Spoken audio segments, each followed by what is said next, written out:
Welcome to the National Women's Fitness Academy podcast. We're here to talk about women's health, female hormones, body image, and all things health and fitness.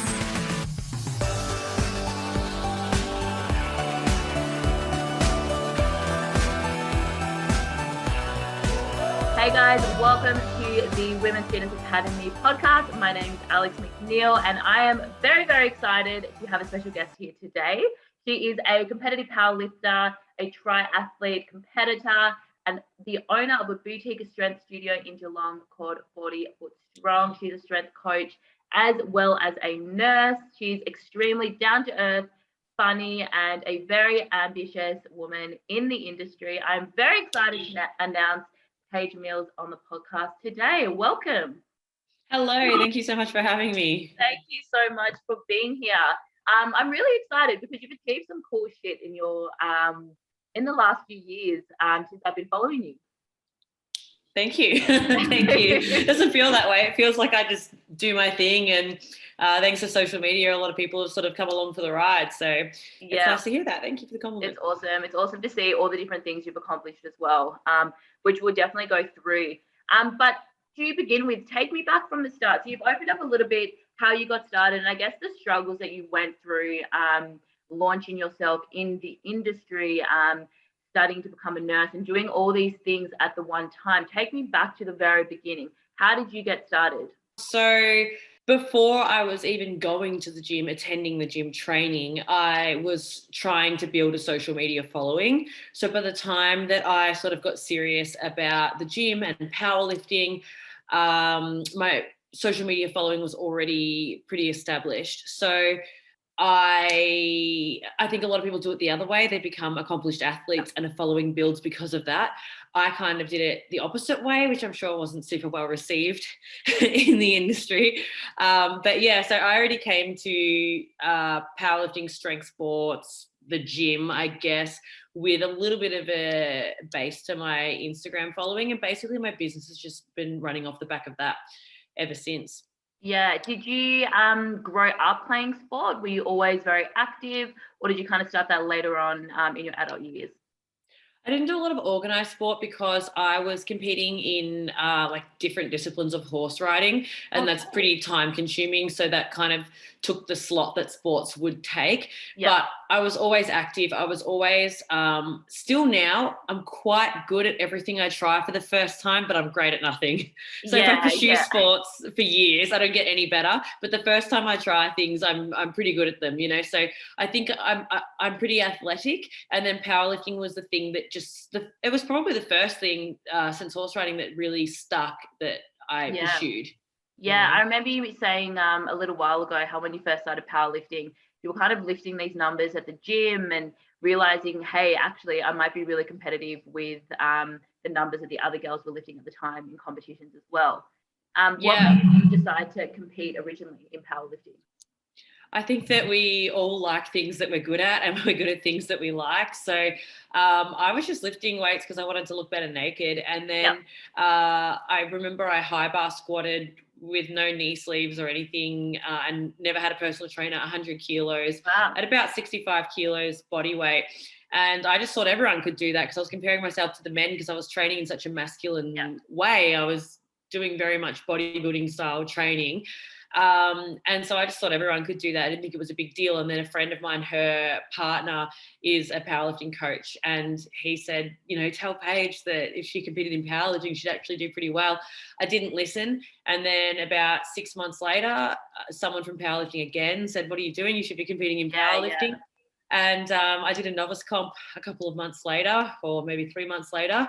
And I beat all the women in all of the weight classes and 5 of the men based on total. So I was like, oh shit, okay, maybe I could be good at this. Kind of good at this. That's incredible. What did you total in your first competition?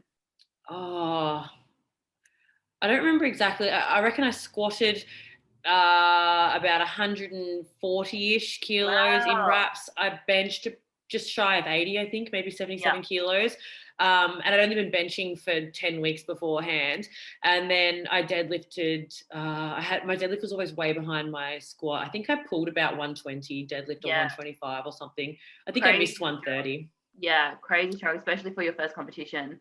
Yeah. And I'd only just switched to low bar squatting, and I'd only just learned wraps, and it happened really quickly. And then I think it was about, I could be wrong here, but I think about 9 months later, I qualified for nationals in the weight class below. So it really happened so quickly, and I just loved it. I just was just so excited about it, so passionate about it. It's all I wanted to do. So it's such an amazing sport, hey, just taking away the aesthetic focus and just focusing on being really strong, and then being like, hey, actually my body's changing for the positive, but that's not your focus, right? Like your focus is just getting and then as a result, aesthetically, you get better as well.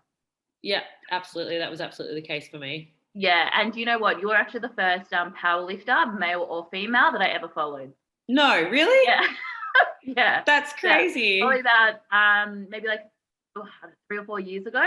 I was like, my friend was like, I work with this girl, and she's a power lifter. And I was like, cool, what's powerlifting? And then I saw it. I was like, oh, that looks sick. And then from there, I just started following a few people, and I was like, oh, that's really cool. So you actually helped me to get into the sport as well. So thank you. Oh, I had no idea. I love that. People, yeah. Well, it's interesting because the men who first suggested to me that I should power lift, I said to them, show me the women doing this sport. Show me what it looks like. If you got videos of women doing this, I thought it was Olympic lifting. I didn't understand the difference. Yeah. And they showed me Becky Glitch, and she at the time had, I think she'd won or placed at Pro Raw and Boss of Bosses, and she'd won nationals 3 or 4 times. And they showed me a video of her, and I literally just messaged her and said, can I come and train with you? So I drove like 2 hours to go and train with her. But and I just thought she was the strongest person in the entire world. And now I program her. Yeah, don't you love that? And it's crazy just seeing like your growth as well in the coaching space. How did that all start for you? So you obviously you competed in the sport, and now you coach in the sport as well. So tell me about how that sort of all happened. Yeah. So like I said, I sort of did the coaching thing backwards. I sort of accidentally found that I was not bad at this sport, and then it made sense to become a coach and to monetize it and to make my new passion my job. So I think it sort of happened backwards for me, so which was great because it meant that like I was able to live off coaching the week that I started doing it. So what happened? I got some equipment sponsorship. So I decided to open a gym. So I just wanted a small space mostly to film my content. I didn't want to be turning the music down in the gym to talk to a camera. People just want to be left alone in the gym. They don't want people filming around them. So I thought if I've got my own little space, then I can film there at my leisure, turn the music off, do whatever I want, kit it out with the powerlifting equipment that I want, because there's only one powerlifting gym in Geelong where I live. I started this little space. It's actually a converted shipping container. You guys can look it up. The Instagram is 40 foot strong. And it's a converted shipping container. It's very aesthetic in there. The lighting's really good. It was very much built around creating content, which I'm very lazy and do almost none of. But that's what it was built for. So I coached there. I've probably had the gym for 2 years, and I coached there face-to-face a few hours a week ever since then. And now I don't do a lot of face-to-face. I just pretty much do face-to-face for a couple of friends that have been clients for a long time. So yeah, and it's absolutely gorgeous what you've done, and so innovative how you've created such a beautiful space in a shipping container. Where did you come up with that idea? It was just a driving thought. Like I was just driving around. I remember thinking, I was offered this sponsorship for the equipment, and it was so valuable I didn't want to turn it down. And I thought it's not worth opening a gym. I had no desire to own a gym with a membership base. And I thought it would be an expensive luxury to open a gym just to receive the equipment.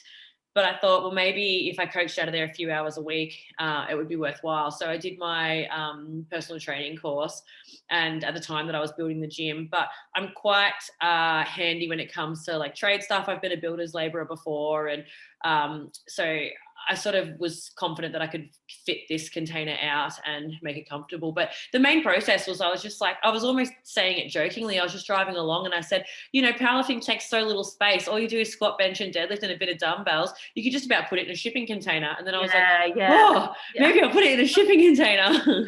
It's such a good idea. And I think that's something that I really love that you do when you talk about is, you create these opportunities. And I guess it's something that COVID has really forced people to do, but it seems like for years you've been, coming up with innovative ways of making money and I guess putting yourself out there in a non-traditional way. And I think that's really inspiring for people. I remember at the start of COVID in 2020, you were selling squat racks, and you're one of the first people to really put out equipment. So I guess my next question is, how do you come up with these business ideas? Like, what drives you to continuously push to be innovative and to have that entrepreneurial spirit about you? Well, I'm not always driven. If I'm making a lot of money, Yeah. sometimes I get a bit lazy. Like if the necessity isn't there, sometimes I won't start a new venture, which is sort of a situation that I'm in now. Like I'm about to launch a new business, but it's been a long time coming. But in COVID, it was interesting because I received probably a dozen messages saying, hey, so when COVID first hit and there was that huge equipment shortage and people were first trying to rent my equipment off me, which I was doing. And then people were like, hey, do you know where I can buy any? Do you know anyone who's selling any? And like randoms and friends were messaging me. And after about 4 messages, I was like, oh, maybe I'll look into manufacturing somewhere local. And so I contacted a couple of Boilermakers and said, here's a bit of a mock-up. Here's a Google image of what I want to make, just some adjustable squat stands and benches. How much could you make it for? And the price they came back with was too much. And I was sort of like, oh, no one will buy that because the price of getting something produced in some guy's shed that he pays rent on in Geelong, and when he's got a family to feed and he works there alone, the price of production there for small numbers is so different to the price of producing something in China in thousands of units, So I thought, oh, it's too much, people won't pay it. And then the messages kept coming in looking for equipment. And I thought, you know what, supply and demand, I think some people will pay it. So I actually had a very small profit margin, and I still got criticized for taking advantage of people and selling things so expensive. Wow. Yeah, which is effed up because nothing is a rip-off if you're honest about what the product is. People can take or leave it, you give someone a product and a price, and if you're honest, then there's no such thing as a rip-off. Absolutely. And I bought those racks from you in early 2020, and I set up my online outdoor training business, and that basically kept me going all of last year. So that small cost at the start, which really was very reasonable, I thought. How much did I sell them to you for? Do you remember? They were $300, maybe more for the paint. Yeah. Yeah, but I guess you would know, right? Like you're probably going to get criticized whether you do them. Yeah. But people don't. Lots of people come into my defense saying, if you haven't had a business before, you don't understand that, because I've got a set of like really dodgy squat stands. I think I got them off like Wish or some sort of equivalent. They were like $70 and they're rickety or whatever, but people just see $70 stands and my $300 stands and they're like, that's a rip off. Yeah, totally. And now you look at the price of equipment now and it just goes up and up and up every month, every time there's a lockdown. So, I think it's inspiring that you went out there and you went into a different business venture because you saw that opportunity. But the thing is too that I use that as an example for a lot of my friends, because I had nothing that I put it on Facebook Marketplace and it would just get shared and shared and shared. So my Instagram following didn't sell a lot of those, maybe 20% of them or something, but I wasn't given anything that no one else could just do themselves. So I just rang some Boilermakers and said, here's the product I want to make, how much to make it. And that was at 9 a.m. on a Wednesday. By 2 p.m., I was in a shed with some guy down the road and I was making the bench pads while he was welding together the stands. And then I'd come back later and I'd spray them all myself. So like anyone can do that, but people aren't. I don't think people are creative. And when I hear about people who lost their jobs in COVID or whose hours have been cut back, I'm like, what have you done? Have you taken any steps? Have you applied for other jobs? Or have you just accepted that, oh, COVID's happened, there's nothing I can do, I've lost my income? Yeah, totally. And I think that's absolutely right. People just need to, it's so important to pivot as much as that word gets overused. We live in such a different world, right? Where there's so many different ways to make money, but a lot of people are scared to step outside of their comfort zone, which seems to be something that happens quite naturally for you. But I guess that's just doing that over and over again. And it's like building a muscle, right? You're always putting yourself outside your comfort zone, and every time you take that risk, you start that new business, it probably seems a little bit easier for you to make that jump. Yeah. But I think too, like the key is identifying a need, and I'm lucky that often the need presents itself to me. So for example, I offer nutrition services alongside my strength coaching. I'm about to offer endurance services, and it's literally just because people were asking me, do you do nutrition as well? Do you do nutrition as well? And after a while, you think it's silly for me to outsource this or to refer them to someone else. I should be offering this service. So I'm going to do the same with my endurance coaching. I mean, I'm doing endurance training now. People see that, they want to have a crack. So why not? And that's a pivot again. But I think when other people see a gap in the market, they just kind of see it as someone else's responsibility to fill that gap. But you can have that, you can have that opportunity. That opportunity is for anyone who wants to take it.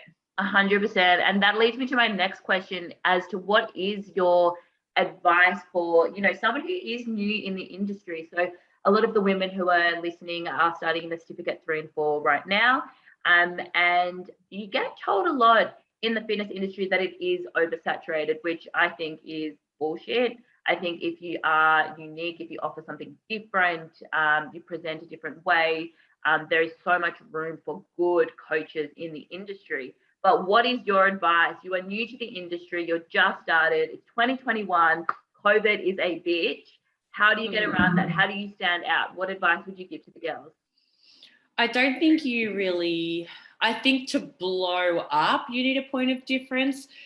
But I don't think that to make a living, you need a point of difference. I think there is so much demand for personal trainers, and everyone wants to be fitter, everyone wants to be thinner, everyone wants to be more jacked. Like, everyone wants to improve their body and their lifestyle. So I think that there's room for everyone in the industry. If you are 55 and you've only been training yourself for 5 years and you don't have abs, you can still fill a book by being personable and nice to people and putting yourself out there in a gym and going up to people and repetition. James Smith talks a lot about how he was just like, he's got a huge following. And I think people talk to people with huge followings like they've been handed something, like that's a free handout. It is so hard to build a following. And James Smith talks all the time about how he posted information for years, and things would get 3 likes. He'd take 2 hours to edit a video and things would get 3 likes and 1 share. And that happened for years. And then now he's like one of the most successful people in the fitness industry in the country. Yeah, totally. He puts out such good content as well. And I love when he puts out his old stuff and compares it to now to see that growth. But talking about social media, how did you originally grow yours? What did you do that was maybe different, or what share with me some of your I was really honest with a couple of my friends had following. So the first 10,000 followers was probably easier to get than the average person. Well, the first 5,000 followers was easy because I am so well connected where I live. I have tried every hobby. I have been in every niche. Like, I have such a broad range of industries that I've worked in, sports that I've tried. Like, I've just been in so many niches that I knew personally a lot of people, and that's worth more than you think. But then the next sort of 5,000 to 10,000 was a couple of my friends had large followings, and they would just I would just be honest with them and be like, hey, can we post a photo together? And they would offer. And I see a lot of that now, people who can benefit from me sharing them on my Instagram, but they're not willing to ask because they're embarrassed. But it's business, if you could offer me something in return. So, for example, I went and learned how to do wheelies on my Harley up in Queensland. I flew up there to ride with strangers. I knew that they can benefit from me posting them because they do stunt shows and whatnot. So I post them all the time because they helped me by learning these wheelies, which got me great content, which got me more followers. And so it's like a mutually beneficial arrangement. So I think people should go to someone with a large following and say, because I don't really want to just share someone's lawn mowing business on my story. But, if someone's can benefit me in some way, then I'd love to share their business if they run a tight ship, Yeah, absolutely. So, and just collaborating, like if you know someone who's got 5,000 followers or 2,000 followers and you're a personal trainer, you appearing in their story or you resharing them or them resharing you, like, that's still so many people to expose to your content. Imagine if that was a shop front. Imagine if you were a shop and 10,000 people walk past. Like, that's so valuable. Yeah, absolutely. I think people forget as well the power of, having 2, 5, 10,000 followers. If they are authentic followers, it's going to go a lot further than, maybe someone that does have a much larger following, but you know, Yes. seeing the growth of your social media and how authentic that you are on there. You seem like you're just yourself, and I think that's one of the reasons why people love following you, because they see, you know, yeah, you're loose, you like to go out with your friends and have fun, but at the same time, when you really read in between the lines, like, you are a businesswoman, like, you're hustling, you're making money, you know, you're living your life by your own rules, and I think that's really cool. So keeping really authentic, I think, is really important as well. Yeah, I want to talk about that too, because I think that 5-10 years ago, being perfect and being a 10 and having abs all year round was the way to success. I think that was the best way to go viral and then eventually monetize those people. And if you've got 1 million followers who are following you because you're hot, you're still going to probably get more business than if you've got 5,000 followers who, like, there's still strength in those numbers, right? No matter how legitimate those followers are and how interested they are in your service, that still has a huge value, that follower count. Don't get me wrong there. But now it is so hard to go viral on Instagram. I come across girls' pages sometimes and I'm like, this girl is an absolute 10. Her content is good. She's 15% body fat year round. She's gorgeous and she's got 13,000 followers. And I think, like, I'm probably 22% body fat and, you know, like, I'm nothing special and I've got such a big following. And I think the difference is that they just don't show any of their personality. They don't ever talk to a camera. And it's just not enough for people anymore to be hot. Lucky for me. Yeah. Lucky for us fives. But we got to put ourselves out there.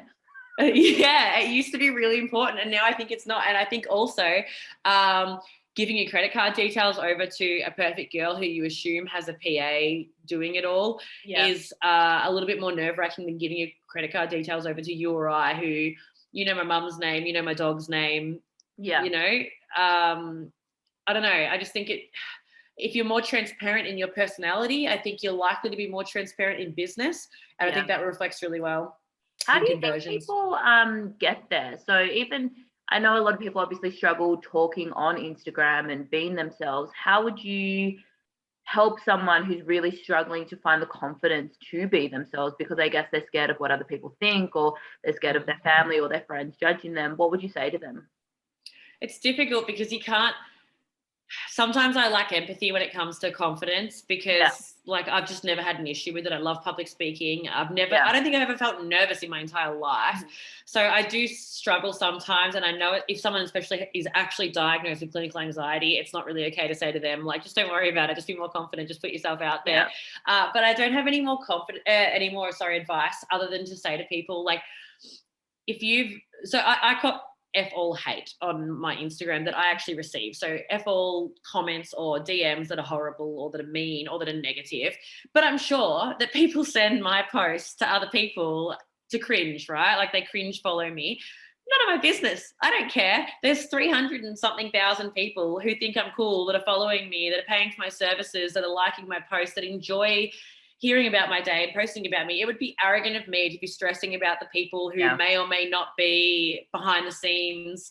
You know, like, just appreciate the ones that like you, because, like, almost the same ratio of people hate me as someone who doesn't have social media. It's just that I'm exposed to more people. So the people who don't like me are just higher in absolute numbers, I guess. And also they have a platform to express that via my social media. But I don't think, like, I actually don't cop a lot of hate at all. Maybe when my content was a little bit more sexualized, when it was more like bikini photos, lingerie photos, that sort of thing, showing a bit more skin. I think men don't like that. Men who don't have luck with women don't like that. And girls who are insecure and lack that confidence don't like it either. Yeah.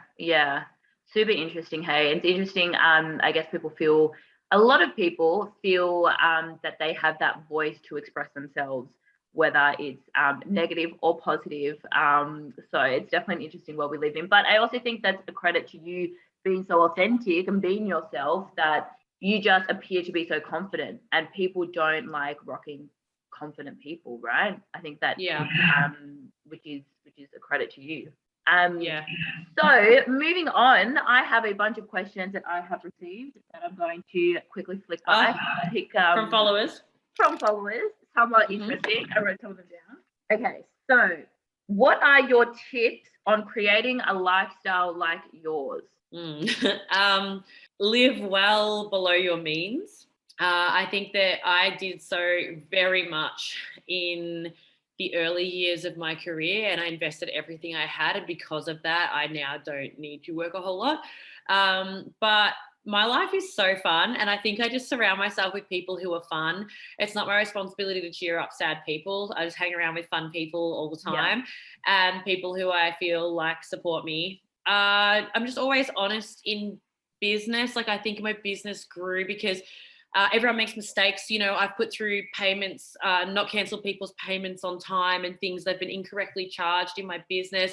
And I immediately assure them it's going to be sent back to them no matter what. I follow up on it to make sure they receive their refund, and just apologize. And I just tell people when I make a mistake, hey, sorry, I did miss your email. That's my fault. I'd love to help you. Or I think just transparency in business is just a huge key to success as well. Yeah, absolutely. I completely agree with you. Question number 2, when are you competing again in powerlifting or in a triathlon event?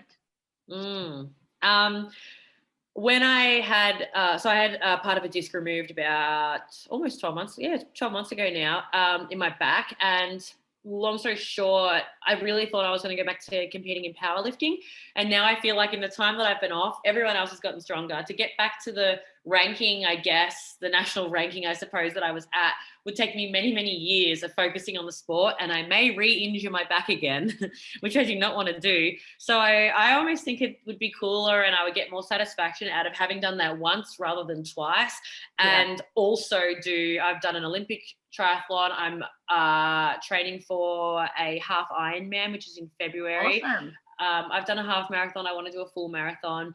But now I'm sort of looking to tick off. I think once I've done those 4 or 5 things, I might move on to the next thing even. Yeah. So I'm looking to more be a jack of all trades, master of none. And I really enjoyed riding the wave of powerlifting, and powerlifting's been very good to me, but I don't want it to be my whole life again. And I knew that at the time. I knew that I couldn't be a full-time athlete forever. You know, it's not sustainable. Yeah, and it takes it out of you, hey. I mean, powerlifting training gets a bad rep of, you know, long breaths and snacking in between your sets and chilling and all that kind of stuff. But it's hard, like any sport, right? Yeah. And also, like, my whole living depended on me. Like, in one of my sponsorship contracts, it said that I had to compete in the weight class I'm currently in however many times a year. So there was literally, like, my living was riding on me being a certain body weight. Like, that is so much pressure, and it took all the fun out of powerlifting for me. Because you competed in the under 60s, right? Yeah. And I have always sat around 66, 67 kilos even then. So I was doing huge cuts, huge water cuts, because I was also a model. Like, I was also fitness modeling. So I had to be lean. I couldn't go up a class. So I was never going to get a lot stronger than what I was. Yeah. I remember, though, back in the day, you having a very, very strong bench. What did you end up benching? 92.5 in the gym was the best bench. I think I just missed it in my last meet. Yeah, huge bench. Question number 3, we have pros and cons of working for yourself versus someone else. Pros, almost everything. Yeah. I'm actually good at taking instruction. If someone knows more than me, I love to learn from them, and I love taking instruction, but I don't like being told when to take a lunch break and for how long for. I don't like missing out on things because I'm working that day, and like, that's me speaking from a place of privilege because I haven't had to do that for most of my life. I know for most people that's the reality. But cons, I'd love a Christmas party with free alcohol. maybe just because I still work as a nurse in emergency sometimes, and I like that exposes me to people who are not more than just lifting weights, but I mean, they do other things. Like, you know, it's cool listening to people who are like, like, I'll meet someone who's like mad keen on BMX biking or something, and I'm like, that's sick, tell me everything about it. I would never come across someone, you know, or even just people who have families and stuff. Like, I don't really have a lot of friends who have kids. Yeah, Yeah, no, So, totally. yeah, the exposure to different people I miss a little bit. Yeah. What's next for you? My next thing is an e-commerce business. Yeah. So I've just hired someone to kind of start it for me because I've been very lazy and I've been putting it off for a long time. But yeah, you'll see. It's in the health industry and it's retail. Yeah, cool. Awesome. I'm looking forward to hearing about it because whatever you come up with and bring up and you know, your new ideas, I think it's just super interesting having a different perspective because you do things a little bit different. And, you know, I want to speak with people who are doing things different in the industry. So I think that's, yeah, it's amazing that you're coming up with different ideas, pursuing them, and also talking about your failures as well, because that happens in business, right? I'm sure you've had ups and downs and ideas that haven't worked out or haven't gone the way that you wanted them to. Yeah, absolutely. Yeah. Definitely. But on a positive note, thank you so much for being my first guest on the podcast. Thank you for taking the time to talk with us and share all your, you know, your wisdom, your ups, your downs, and I guess it's super interesting knowing a little bit more in depth with, you know, social media, how that impacts you and how you got to where you are with Instagram. Good. I hope that people got some value from today, and feel free to, if you guys follow me on Instagram and you have any more questions, I do Q&As all the time because I'm a narcissist that I like talking about myself. So if you have any more questions, you guys can ask me anytime. Awesome. All right, guys, so this is Paige Mills. Thank you so much for speaking with us. As she mentioned, if you have any questions, shoot her a question. Shoot us a question as well if there is something that you want to know or you want her to be on the podcast again. Would love to have her back. Thank you so much for joining us. Thank you so much. Thanks for listening, guys. Have a good day. Tell your dad about me. Bye.